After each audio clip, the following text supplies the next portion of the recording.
Oh, what's up? Gatorade shower? Yeah, ice cold. Courtesy of Christian Wilkins. So my glass is a little splotchy, but what do you guys got? So like when you're when the game clock hits 0-0, you're walking off and it's a Miami Dolphins W win in your first game as head coach, what goes through your mind, and what was that moment like celebrating with your team? Is Barry here? He's not fun. Okay. I'll do the latter because that's the one I can retain. It was a very, very cool moment. Against my wishes, they just showered me in Gatorade and made it about me, which I know for a fact it's not. But the team celebrating together and just being happy for the direction that we're going in. That's why you get into team sports. I can also tell it was a good excitement and celebration because it wasn't like a satisfied celebration. They were happy that we got it done. I think a lot of guys feel like the Miami Dolphins fan base and the organization deserve to win. But there was a lot of frustration, including me, on things that, in the game that we really left out there. So that was pretty cool. When the clock hit 0, I only have a couple reps, so I was most concerned with finding Coach Belichick and expeditiously going over there to shake his hand, and then trying to figure out really what I want to say to the guys. It's more of, okay, what's the next step in the job than anything else. It's maybe with friends and family, I'll take 15 minutes to appreciate it, but that's not why I'm here, is to bask or cheer. I'm here to help lead a team of people, and we got game 2 next week on the road against a team that's very hard to play at. So that'll be our concern. Other than that, I'm very happy for the team overall because they've put in the work. It wasn't. It's really since April, and even before that, the whole organization has really worked in one direction, and you'd like to see that get rewarded. When you go through the fourth down call, that led to the waddle. It was a cool moment for really our whole team, but the mechanics of working with the game management guys. And talking through the different scenarios. We were just at the fringe of, Jason's range, and yeah, you can push the envelope, but the flip side is you miss it, and you're first down away from giving up points. So then it became, all right, it does kind of make sense to go ahead and go for it. Have a couple thoughts in mind, and then. They're, in communication with the offensive staff. There was, I think it was John Embry, kind of tipped the scales because I had a couple up. But then from that point on, it's all players. So we decided to do it. Had a couple thoughts in mind. You try to prepare yourself so it's not the first time you've thought about that scenario. And that does come up in end of half. So I had a couple thoughts, but then once the play started, I think Cedric motioned down, and we had anticipated a certain type of leverage in the man-to-man coverage, and we got it. Then we got the protection, and then Tua ripped a strike. Part of the reason that you hear so much praise from Tyreek and Waddle about Tua is because he throws that catchable ball that you can get yards after catch, and then Waddle. That's something that we've emphasized a ton. And you want to talk about deliberate practice coming to life in the biggest moment is catching that in break and then having a mindset not being surprised that he's catching it. No, he only scores because he immediately transitioned to take it to the house. So I was glad to have him back. I told you guys I was very confident he'd be back. But that was a cool moment for all of us, and just wish we could have continued that momentum in the second half. But beggars can't be choosers.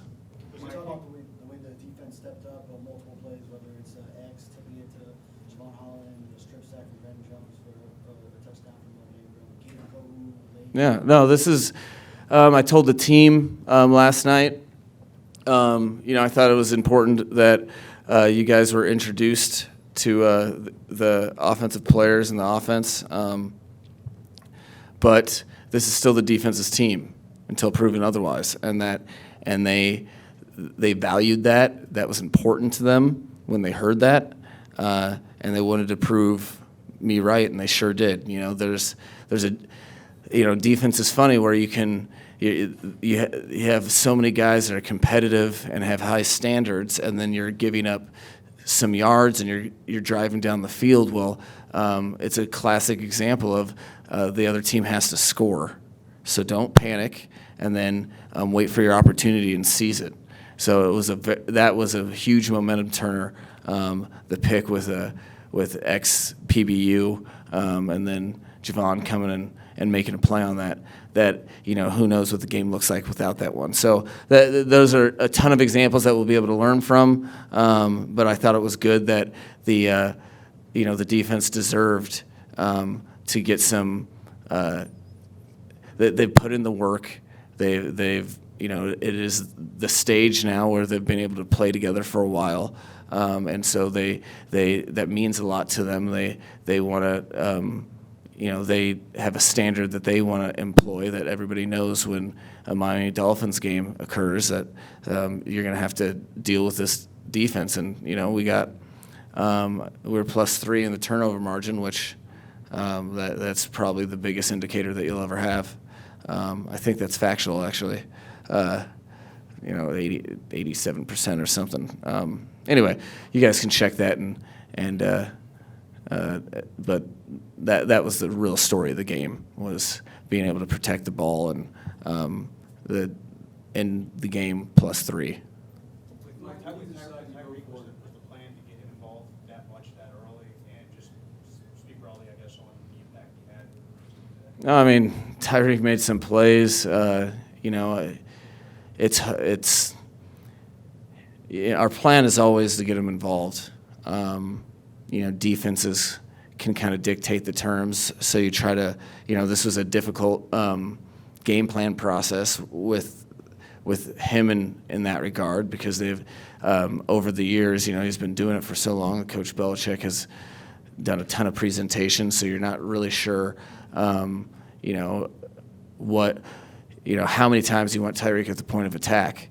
There's a couple times that he was number one. There was a couple times he was number two, but he made a couple plays. And Tyreek's the same way. He was frustrated. There was a incompletion over the middle that he knew that Tua was throwing it on time, and he knew he should have been flatter, and he kind of faded away.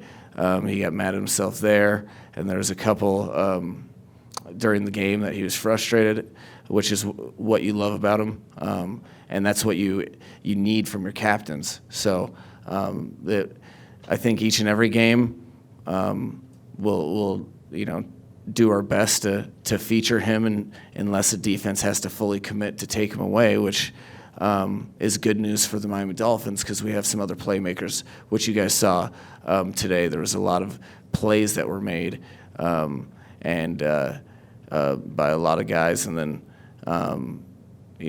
guys in space, and I think there was a couple third downs that the running backs really kept us on the field. So all of those things, we're just trying to involve all our players to the best of their ability. Some games they'll get a ton, some games they won't, but they'll keep working and getting better, which is the point. Mike, you had talked earlier in the week about visualizing this moment in the national anthem and soaking it all in. Was it what you expected, and what about the build-up as you were, coming to the stadium today and all? Was it as planned, or was it?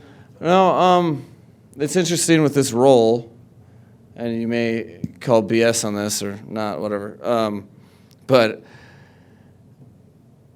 you are so, I've talked about it at length before, you're so dependent upon so many people to do so many things. You're almost, because you are in charge of so many people, you're delegating, but you're not hands-on with a lot of stuff, so you're so dependent. And as a result, I